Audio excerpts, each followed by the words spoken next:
नमस्कार विद्यार्थी मित्रांनो, शैक्षणिक स्वराज यूट्यूब चॅनलवर आपले खूप खूप स्वागत आहे.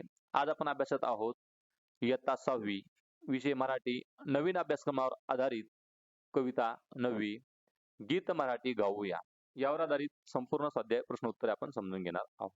मित्रांनो, तुम्ही नवीन असाल तर चॅनलला सबस्क्राईब करा व बेल आयकॉनला प्रेस करा. यामध्ये हे आम्हाला समजले. यामध्ये पहिला प्रश्न आहे, आकृती पूर्ण करा. कवितेत आलेल्या संतांची नावे.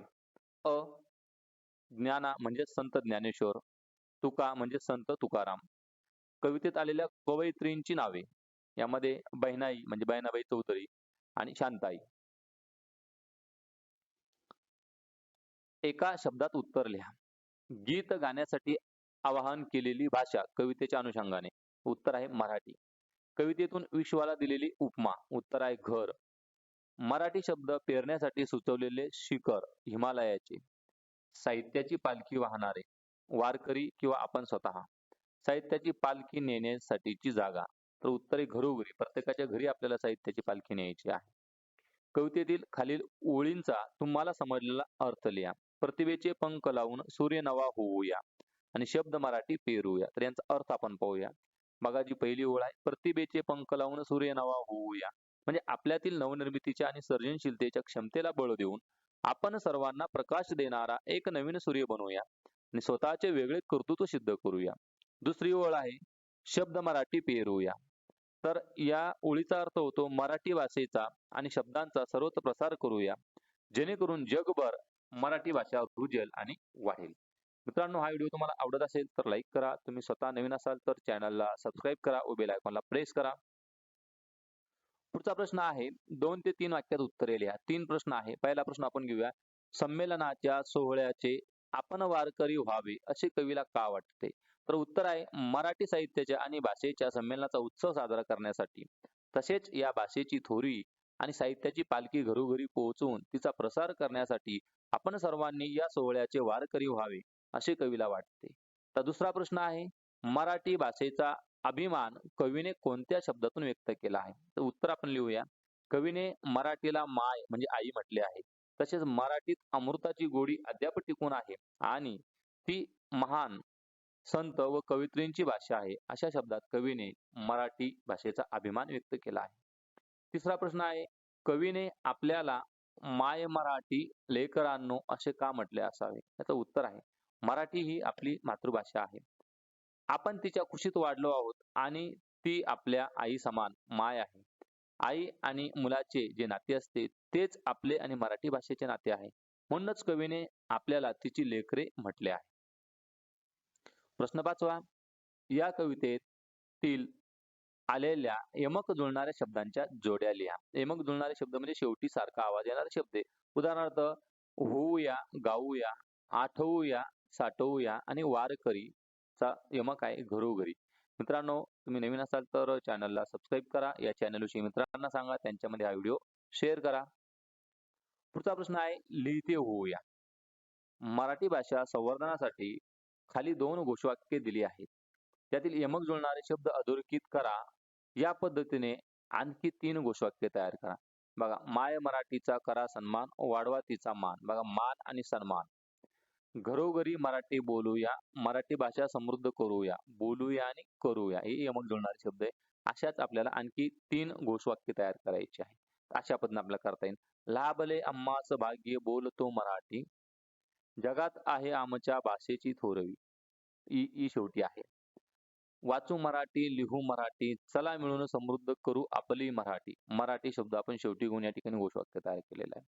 मराठी भाषेचा करूया सन्मान, हाच आहे आपल्या महाराष्ट्राचा खरा अभिमान. बघा, मान हा शब्द जोडून आपण या ठिकाणी घोषवाक्य तयार केलेलं आहे. मित्रांनो, ही घोषवाक्य तुम्हाला आवडली असेल तर व्हिडिओला लाईक करा. खेळूया शब्दांशी म्हणजे व्याकरण हा घटक आहे. खालील शब्दांचे प्रत्येकी 2 अर्थ लिहा. जसे की पार म्हणजे पलीकडे आणि पार म्हणजे झाडाभोवती बसण्यासाठी बांधलेली जागा. जसं कर, कर या शब्दाचे 2 अर्थ. हात आणि टॅक्स सरकारी सारा आपण ज्याला म्हणतो. हार, हार शब्दाचा एक अर्थ आहे फुलांची माळ आणि दुसरा आहे पराभव. जय, जय म्हणजे विजय आणि एका मुलाचे नाव सुद्धा आपण जय ठेवतो. मान या शब्दाचा शरीराचा एक भाग गळा, त्याला आपण मान म्हणतो. तसंच आदर किंवा सन्मान. ग्रह, ग्रह म्हणजे आकाशातील गोल, पृथ्वी, चंद्र, पृथ्वी, मंगळ, बुध, ग्रह अशा पद्धतीने. तसंच समज किंवा गैरसमज याला पण आपण ग्रह म्हणतो. बघा, लोक शब्दाला दुसरा शब्द जोडून अर्थपूर्ण शब्द तयार करा. जसं लोक कथा जोडलं की लोककथा तयार होतं. तसं लोक शब्दाला गीत जोडलं की लोकगीत शब्द तयार होतो. लोक शब्दाला जर आपण कला शब्द जोडला तर लोककला हा नवीन शब्द तयार होतो.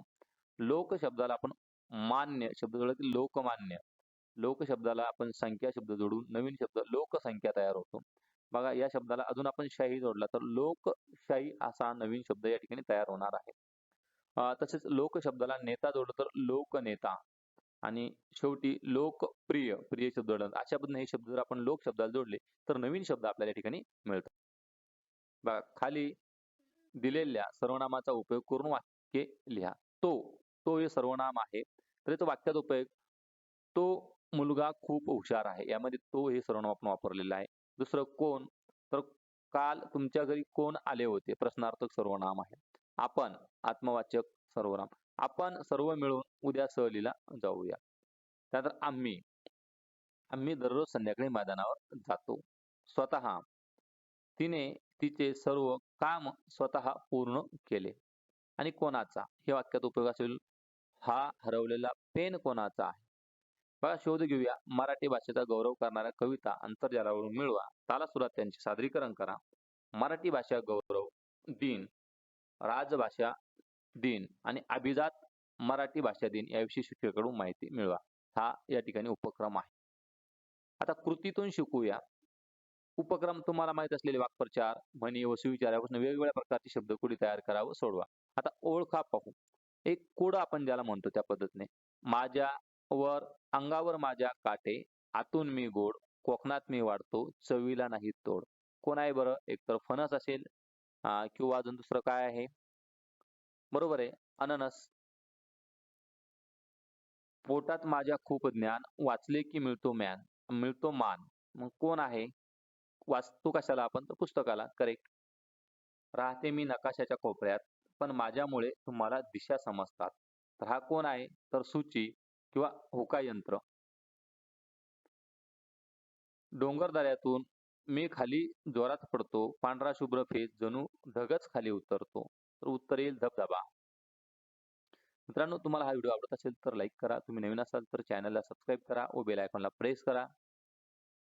बघा, मराठी साहित्यिक आणि त्यांची टोपण नावे वाचावं, लक्षात ठेवा. तुम्हाला भविष्यामध्ये उपयोगी पडणारा असा अतिशय महत्त्वाचा हा घटक आहे आणि यांचे टोपण नावं आणि लेखक हे नेहमी स्पर्धा परीक्षेमध्ये विचारलं जातं. जसे की केशव सूत. कुणाचा सूत आहे? तर केशव दामले यांचा. मग त्यांचं नाव कृष्णाजी केशव दामले. कुसुमाग्रज यांचं पूर्ण नाव विष्णू वामन शिरवडकर. गोविंदाग्रज राम गणेश गडकरी. बी नारायण मुरलीधर गुप्ते. अशा पद्धतीने तुम्ही हा तक्ता पाठच करायचा आहे. मित्रांनो, तुम्हाला खूप खूप शुभेच्छा.